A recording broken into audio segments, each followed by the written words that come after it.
প্রতিদিনের মতো আজও সাজগোজ করে বাসে চড়ে বেরিয়ে পড়েছি, কিন্তু আজকে আর অফিস যাচ্ছি না। আজকে যাচ্ছি অন্য একটা জায়গায়, যেখানকার সাথে আমার অনেক স্মৃতি জড়িয়ে আছে। একটা সময় ওই জায়গাটাতে রোজ যেতে ভালো লাগতো না, কিন্তু এখন মনে হয় আবার যদি যেতে পারতাম কতই না ভালো হতো। বুঝতে পারছেন কি কোথায় চলেছি?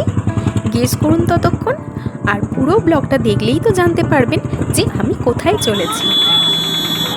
এখন ঘড়ির কাঁটায় দুপুর 11:30 বাজে। আমার গন্তব্যস্থলে পৌঁছানোর কথা 1:30 নাগাদ, আর ওখানে পৌঁছাতে প্রায় ঘন্টা দেড়েক সময় লাগবে। কিন্তু এখন গঙ্গাসাগরের জন্য রাস্তায় গাড়ি খুবই কম, তাই হাতে সময় নিয়ে বেরিয়ে পড়েছি। দোস্তপুর থেকে ধর্মতলাগামী বাস ধরে ফেলেছি। বাসটা বেশ ফাঁকা, তাই ওঠা মাত্রই সিট পেয়ে গেলাম। 1টা নাগাদ আমি বাস থেকে নেমে পড়লাম। এইবার একটু হাঁটা রাস্তা। 8 বছর আগে যখন এখানে আসতাম তখন আর এখনকার মধ্যে অনেক পার্থক্য। এইবার বলি আমি কোথায় যাচ্ছি। আমি যাচ্ছি আমার পুরনো কলেজ, যেখানে থেকে আমি আমার গ্র্যাজুয়েশন কমপ্লিট করেছিলাম। আমি আজকের কলেজে যাচ্ছি তার কারণ হলো আমাদের কলেজে ন্যাক আসছে। অ্যালামনি হিসাবে ন্যাক আমাদের সাথে মিট করতে চেয়েছে, তো সেই জন্য অ্যালামনি হিসাবে আমি আজকে ন্যাক মিটের জন্য কলেজ যাচ্ছি। এই আমার কলেজ, ঠাকুরপুকুর বিবেকানন্দ কলেজ। এখানে এসে দাঁড়ালে কত কথা মনে পড়ে যায়। এক সময় এই ফুচকার দোকানের সামনে কত আড্ডা জমতো, বাসে ওঠার কত হুটোপুটিই না থাকতো। আজ আর কোনো তাড়া নেই, চলুন ভিতরে যাই এইবার। এখানে আগে একটা পাপড়ি চাটের দোকান বসতো, যেখানে আমি আর রুমন পাপড়ি চাট খেতাম। কলেজটা নতুনভাবে ডেকোরেশন করা হয়েছে স্পেশালি ন্যাকের জন্য। ভিতরে ঢুকেই দৌড়ে চলে গেলাম টিচার্স রুমে আমার স্যার ম্যামদের সাথে দেখা করতে। টিচারদের প্রণাম করে আশীর্বাদ নিলাম। আর মেনলি যেটার জন্য আমার আশা সেটা হলো আমার এইচওডি ম্যামের আদর। ম্যামের সাথে দেখা হলেই ম্যাম গলা জড়িয়ে আদর করে দেন। এরপর আমাদের যে রুমে বসার ব্যবস্থা করা হয়েছে সেখানে গেলাম। এই সেই রুমটা।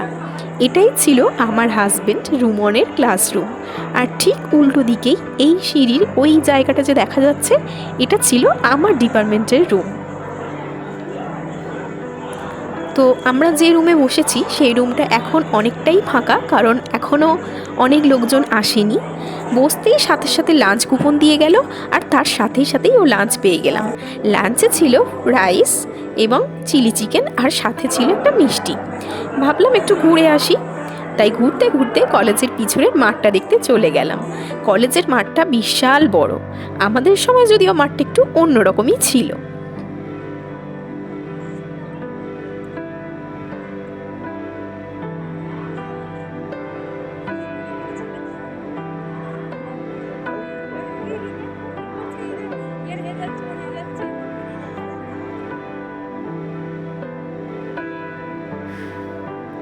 কিছুক্ষণ ওয়েট করার পর আমাদের ডিপার্টমেন্টের কিছু সিনিয়র কিছু জুনিয়র লোকজনদের সাথে দেখা হলো।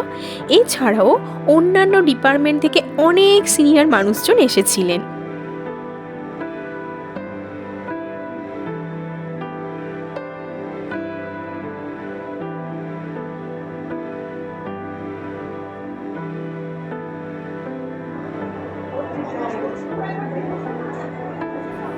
চারটে নাগাদ আমাদের ন্যাক মিট শেষ হলো, এবং তারপরে আরও একটা লাঞ্চ কুপন পেলাম, আর সেই কুপনে দিয়েছিল একটা বিরিয়ানি। এত ভালো ভালো খাবার একসাথে কি খাওয়া যায়? তাই আমাকে বিরিয়ানির প্যাকেটটা পার্সেল নিতে হয়েছিল। এইবার তো বাড়ি ফিরতেই হবে, তাই আবারও টিচারদের সাথে দেখা করে আরও একবার ম্যামের আদর খেয়ে বাড়ির দিকে রওনা হওয়ার পূর্বে আরও একবার কলেজ ক্যাম্পাসটা ছোট্ট করে ঘুরে নিয়ে কলেজকে টাটা জানিয়ে বাড়ির পথে রওনা দিলাম।